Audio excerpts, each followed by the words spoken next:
Si Jamie Cruz, kilala sa social media sa kanyang glam lifestyle, ngayon trending hindi dahil sa ganda ng bags niya, kundi sa matinding backlash.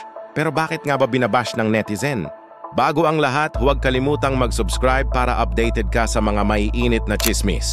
Maraming netizen ang nadismaya matapos makita si Jamie na todo flex ng luxury bags, designer outfits at pati private jet trips.